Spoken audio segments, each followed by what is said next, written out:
Bem-vindo ao Clube dos 545. Eu sou o pastor Mateus Maia e quero te ajudar no entendimento da palavra de Deus. Por isso, sempre de segunda a sexta-feira, eu estou aqui com a graça de Deus para fazer uma devocional de um capítulo da Bíblia. Isso mesmo, sempre uma devocional de um capítulo da Bíblia. E já estamos em Gênesis 45, terminando aí o livro de Gênesis. Com a graça de Deus, vamos seguir até Apocalipse. Se você ainda não se inscreveu no meu canal no YouTube, eu peço que se inscreva e passe a me seguir aqui também pelo Instagram. O tema de hoje é Deus transforma o mal em bem. Deus pega aquilo que é mal, aquilo que é maldição e transforma em bem, transforma em bênção. Nós vamos ver isso no capítulo 45. Se você tem a sua Bíblia, abra comigo em Gênesis 45, nós vamos ler o verso 7. Gênesis 45, verso 7. Aqui diz assim: Deus me enviou adiante de vocês para que fosse conservado para vocês um remanescente na terra e para que a vida de vocês fosse salva por meio de um grande livramento. Uau!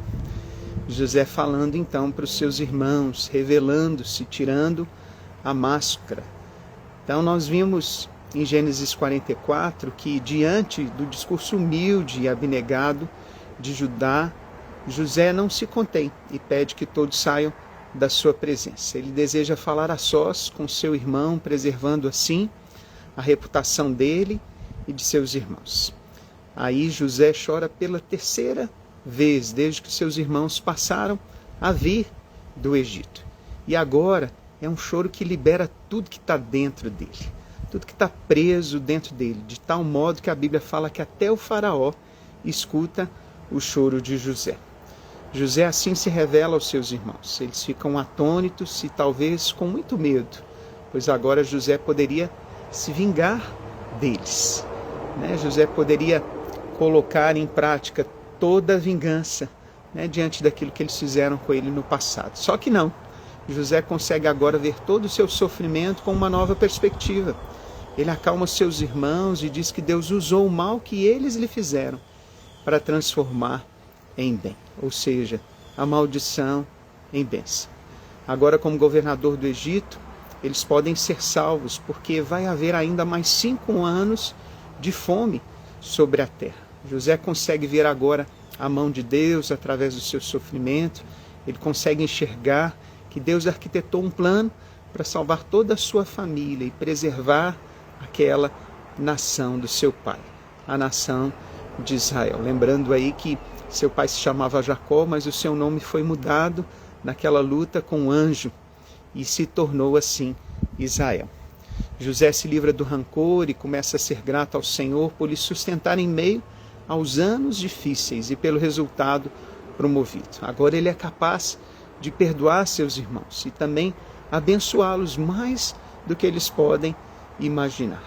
O que mais me impressiona na história de José não é o lugar que ele alcançou ou a riqueza que ele administrou, mas que José permitiu ser amadurecido pela instrução de Deus durante o tempo de escravidão e também permitiu que Deus o usasse para salvar os seus irmãos, que inicialmente eram seus inimigos.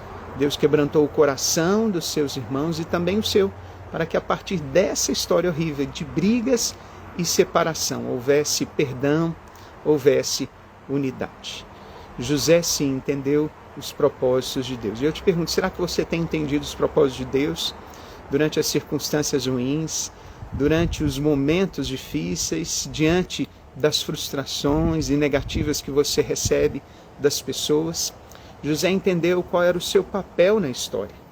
Ele permitiu que a boa mão de Deus o conduzisse, fosse na casa do seu patrão Potifar, servindo ele, depois fosse na prisão, fosse no palácio administrando múltiplas riquezas, fosse na presença dos seus irmãos adversários.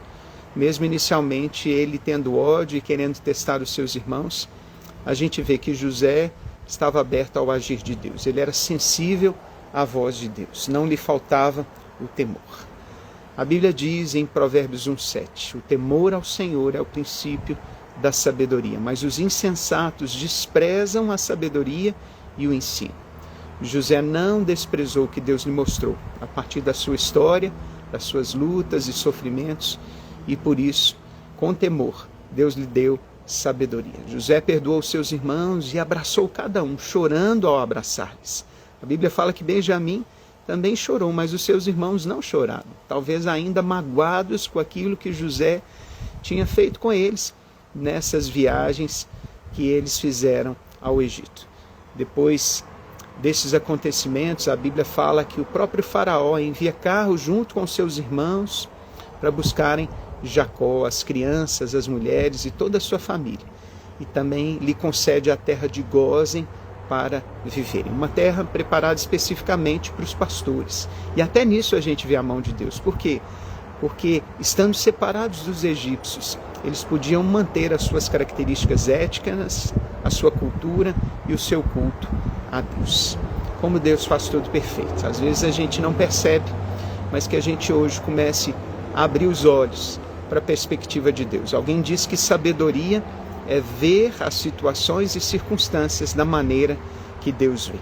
E que seja assim, que o Senhor nos ajude a ver, diante das lutas e situações, a boa mão dele nos dirigindo. Vamos orar nessa hora, vamos clamar ao Senhor juntos. Ore comigo, ajuda-me, Senhor, a confiar que mesmo diante das lutas e aflições, o Senhor cuida de mim. Ajuda-me a manter firme em Ti e me mover à medida que o Senhor me indicar e ordenar algo, assim como fez Maria, que disse, façam tudo o que Ele disser. E eu também possa fazer tudo o que o Senhor me disser. Assim eu oro no nome de Jesus. Amém e amém. Glória a Deus pela sua vida, glória a Deus por mais essa meditação, glória a Deus por esse dia, que você possa receber essa palavra. Amém? Você recebe essa palavra de fé? Se você puder digitar um amém, se você puder dar um glória a Deus, sabe, é com a nossa boca expressando, né, o nosso louvor que nós glorificamos ao Senhor. Então fica assim, eu oro por você, você ora por mim, um forte abraço e estamos juntos com Jesus. Te vejo amanhã.